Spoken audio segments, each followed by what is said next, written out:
Welcome to a Teaching Every Writer sneak peek.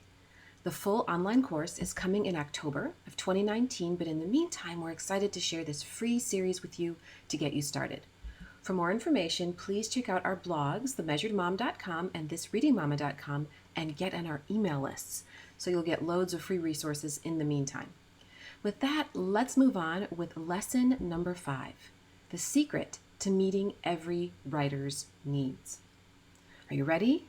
Here's the key to meeting every writer's needs in your writing workshop. Conferences. Not conferences that you pay big bucks to attend, not parent-teacher conferences, but conferences with students. One-on-one conferences in which you discuss a student's writing. In this video, we're going to discuss 5 things you need to know to make your writing conferences a success. Number 1, a conference is a conversation. A conference is not a mini lecture. For those of us who like to be in charge, this can be hard to remember. We imagine that the point of a writing conference is for us to find what's wrong in our students' writing and to fix it. But that's not exactly right. In a meaningful conversation, 2 or more people take turns talking and listening.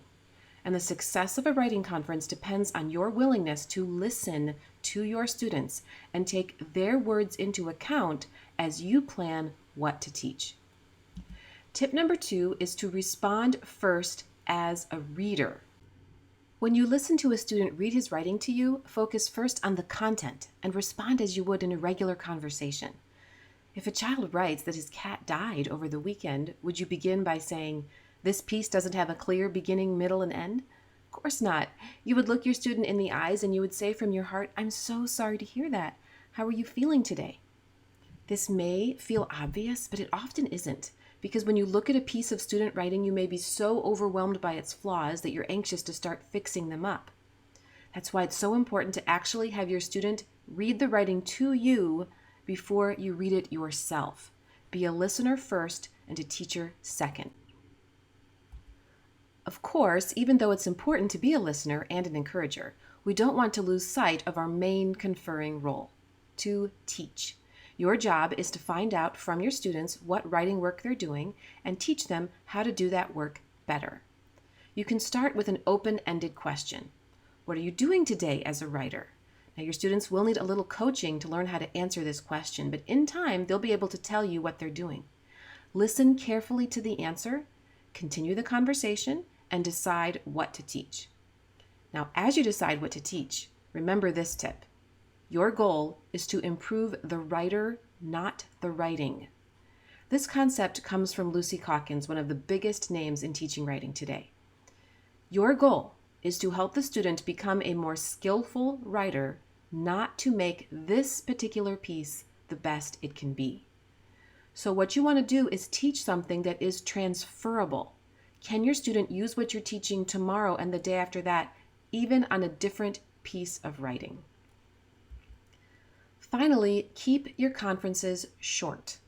An ideal one-on-one conference is from 2 to 7 minutes long. Now, it can be hard, especially at first, to complete a conference in this time frame, but it's crucial. First, your goal is to meet with every student about his writing at least once a week, and if you keep your conferences too long, you'll run out of time. And second, keeping conferences short promotes independence and problem solving. When you confer too often and too long, you're telling your students they need you to get them started and to solve their writing problems. If you're a homeschooler, you're going to have to watch that you don't confer too often and for too long. You might want to wait to begin a conference until your child has been writing for at least 10 minutes. Refrain from conferring every time your child has a question or a problem, and keep your conferences under 5 minutes long. If you're thinking, this is all really helpful, but what exactly do I teach in writing conferences? Not to worry, because we're going to get into that in great detail in Teaching Every Writer. For now, you can grab a free chart which outlines the structure of a writing conference.